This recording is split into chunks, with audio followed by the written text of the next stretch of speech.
Ah, America, the land of the hamburger and home of the way too relaxed gun laws. What do you think when you hear America? Perhaps the busy streets of New York, maybe a fat man chugging a Big Gulp in the parking lot of a 7-Eleven, perhaps even a jacked up Ford F-150 with a freedom mother gal on its side flying down the highway at 90 miles an hour, maybe suburbia with endless cul-de-sacs as far as I can see, mayhaps even the American dream. Well, what is exactly the American dream? Originally, it was a phrase rooted in the belief that anybody can achieve success through hard work and determination, but which over the past century has shifted more into the pursuit of material wealth to gain happiness. This can lead to many people spending their entire lives in the pursuit of wealth and acquisition of stuff, instead of real human connection as a means to gain the happy. Why socialize when you can go on Amazon and stimulate your brain sufficiently enough by buying a Gru costume? Must consume product, must buy more things or mom, oh yes or you oh daddy Bezos gimme. Today in this episode of Jack Shitty Explanations, let's talk about materialism, wealth, and happiness in America, and if it truly is the American dream.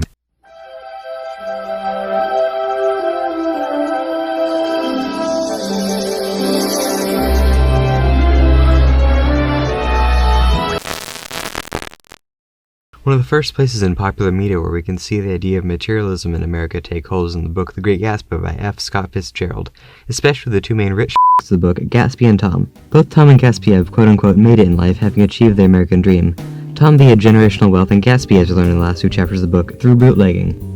Both have lavish estates and extravagant lifestyles, but neither seem to be truly happy or sated with their life. Gatsby's house is described as, quote, a colossal affair by any standard. It was a factual imitation of some Hotel de Ville in Normandy, unquote. A house he constantly seemed to have many parties in. However, Gatsby never seems to enjoy them, always staying to the back of it and out of the way. So much so that when Nick, the main character of the book, finally meets him at one of his parties, it's until after a while of talking to him that he realizes that Gatsby has been right in front of him the entire time. Another place where we see this is when Tom goes to one of Gatsby's parties and realizes that he doesn't know anybody. Fitzgerald writes, quote, Tom's arrogant eyes roamed the crowd. We just don't go out around that much, he said. In fact, I was just thinking I don't know a soul here, end quote. The personification of his eyes, quote, roaming the crowd, unquote, helps show how disconnected he is from everybody. Roaming kind of lends itself to be kind of desperate, like a man roaming the desert in search of water. He says he doesn't know a soul there at a party for well-off folks such as himself. It's just a hefty lack of genuine human connection between him and the people around him. This can be a kind of commentary on the emptiness that wealth and materialism gets you. Sure, you have money, but once you take that away, what's left? This is in contrast to Nick, who is much less well-off, but seemingly a lot happier. He doesn't have any riches and lives in a small shack, yet never in the book does he seem to be lost or really even sad.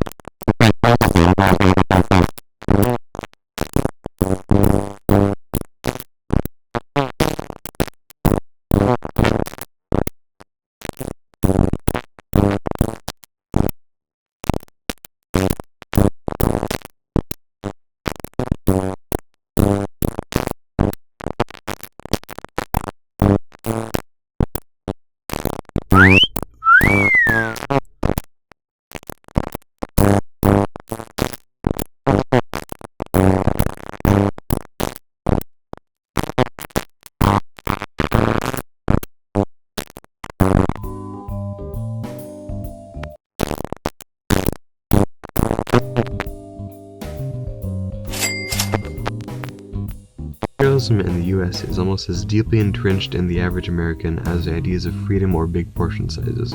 People are always obsessed with buying the latest iDual with 3x cameras, even if their previous phone is just fine. Services like Amazon Prime and DoorDash make it easier to buy stuff without having to think about whether or not you really need it. On social media, influencers are paid to show off things and dropshippers sell you products suavely, which both encourage unhealthy consumer.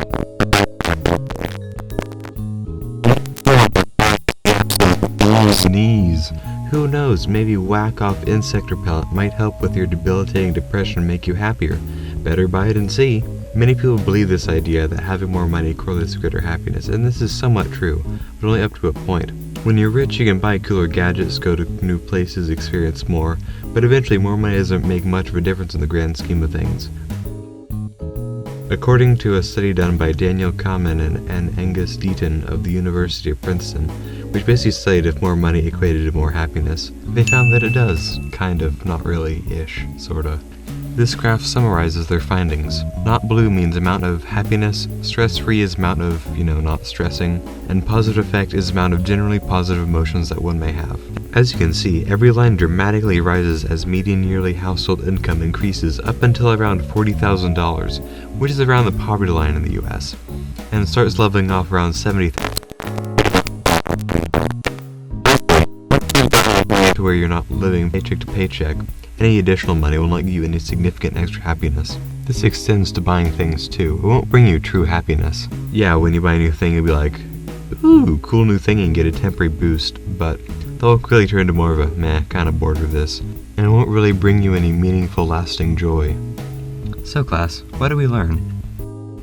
Yes, Fred? We learned that materialism in America, exemplified by the pursuit of wealth and possessions as a means by which one could attain happiness, has perpetuated a culture where the acquisition of material things often takes priority over the importance of authentic human relationships and emotional fulfillment, leading to happiness not being achieved in the end. Yeah, Bertha? To summarize what Fred said, basically money and more things will not get you more happiness, but actual human interactions and relationships will. Yeah, pretty much. Okay, class over. Goodbye.